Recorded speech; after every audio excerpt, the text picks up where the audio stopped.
If crispy yet gooey, deep-fried burritos stoke your balloons, then you've stumbled into the right corner of the internet. Welcome back to Cooking the States, where we cook a famous dish from a different state in every episode in an attempt to discover the true identity of what American food really is.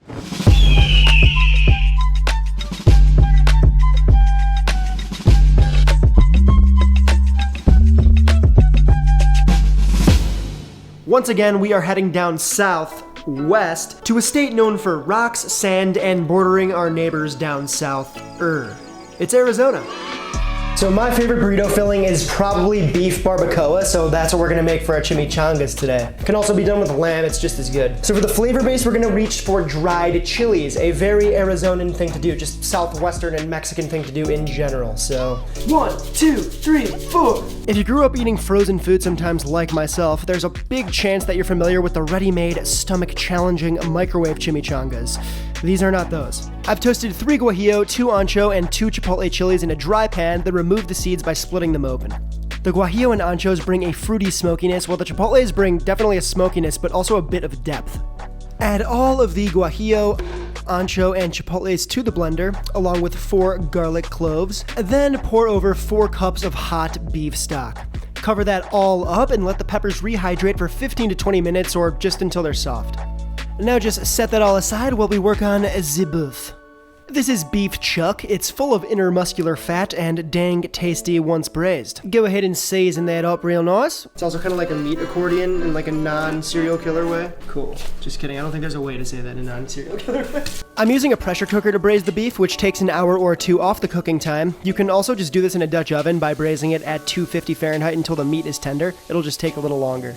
Sear le boeuf until it's dark brown and crusty, then flip it and do it again. Our chilies should be softened by now, so just finish the braising liquid by adding half a cup of tomato puree, a teaspoon of ground allspice, a teaspoon of dried oregano, just go ahead and break that up by hand, and then 3 tablespoons of homemade red wine vino. Finish with a pinch of salt, then blitz the whole thing until completely pureed. We're going for a smooth, rich, deep mahogany. See? Mahogany. Once seared, pour the chili puree over le sizzling boeuf.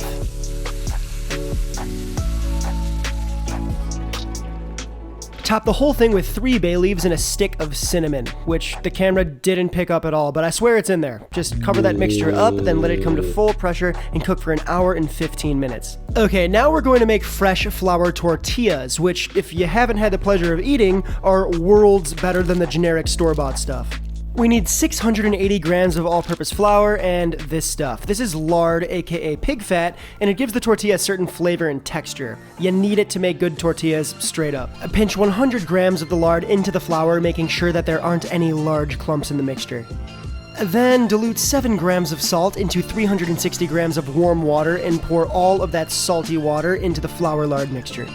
Mix the flour into the water until it comes together, then plop the dough onto a clean counter and knead it until it's smooth and shiny. There's really no need to dust your work surface here, the dough is super fatty so it shouldn't stick.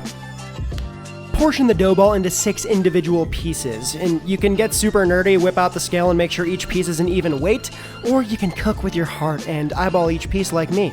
Either way works. Pre-shape each piece of dough into a little ball, then form a cage with your hand and trap that dough ball inside, rotating in small circular motions, using your work surface as a point of tension to form a smooth ball. Repeat this process for the rest of the balls, then cover with plastic wrap and let rest for 30 minutes. Usually when you make tortillas, you use a comal, which is just a cast iron, like round pan. It's pretty big. I don't have a pan big enough to make these large burrito-sized tortillas, so we've come up with another way to make them using a wok. I'll show you how to do it now. Remove the guard of your stove, set to high heat, then plop the wok on top.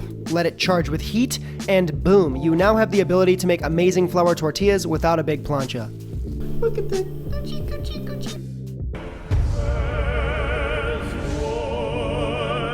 Okay, so once they're rested, the dough balls are going to be a lot easier to manipulate. Just dunk them in a bit of all-purpose flour, then flatten with the pads of your fingers into a small, thin hockey puck shape. Now, pinch the sides of the puck so that they're nice and thin. This is going to ensure that we have a nice flat tortilla once rolled out. The puck should transform into a ravioli-like shape like that. Use a rolling pin to evenly apply pressure to the tortilla, then, once oval-shaped, flip the whole shadiddly and roll it out again to form a circle. Repeat this process and be sure to incrementally dust the tortilla and work surface with flour so they don't stick. Be very thin, you should see your skin color through it. I'm very pale, so that really says a lot.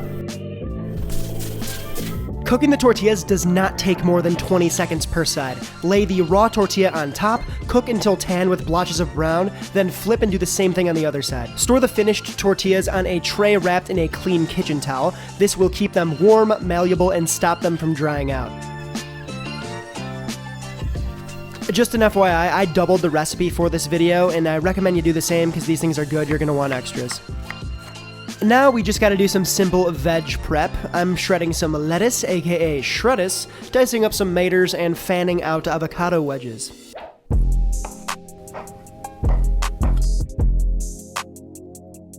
Now, it was tempting to reach for the famous ooey gooey melty Oaxaca cheese, but I wanted to keep things American, so I went with the combo of Colby and Monterey Jack, both being mild and both being melty. Alright, so it's been a little while now. Our chunk au boeuf should be ready to rock. You can do this part a day or two in advance if you like. Just let the beef hang out in its juices, and the flavor is actually going to get even better. Let the beef cool off just a bit, then use a couple forks to shred it up. Alright, it is now time to build our chongs. Grab yourself a tortilla, then spoon in some of the strained barbacoa beef, toss on a bit of thick-cut cheese baton, then top it all off with more barbacoa, and that's it. You could add beans if you'd like, but I feel less is more here. Wrap the burrito up by tucking in the sides, then rolling the whole thing over itself and securing with wooden toothpicks. We're going for rectangular, flat-shaped burritos here. Why, you ask? Well, because that's the shape that I remember eating as a kid, and the style that so many American cafeterias have served for decades. To fry the chong daddies, bring neutral oil to 375 Fahrenheit and fry until lightly golden and crisp. Drain the chimneys in a wire rack, then after you work through the entire batch, frying 2 to 3 at a time, fry for a second time until deeply golden brown.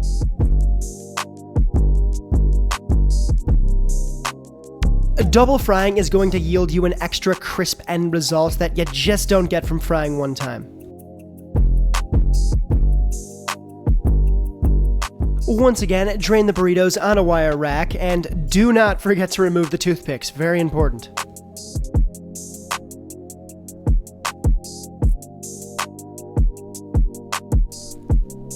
Serve the chimichanga with a side of shreddus, diced tomato, and sliced black olives. Zigzag on the Mexican crema, top with an avocado fan, and you are G to G, my friend. Welcome to Chongtown.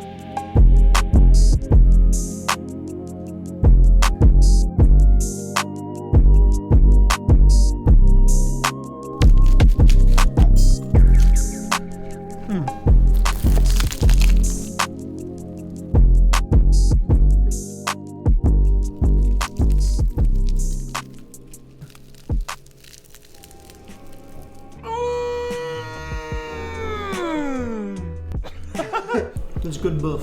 To all my native Arizonans out there, how did I do? How did your boy up north do? Well, let me know in the comments below. Next episode, we are heading to Arkansas, so if you're into this type of thing, if you like the episode, you dig what we're doing here, be sure to subscribe, hit the bell, do the thing, I do all the things. The recipe from this video and all my other videos here on the channel are posted on my website, so head over that way if you want to peep it. And I shall see you beautiful omnivores next time. Adios.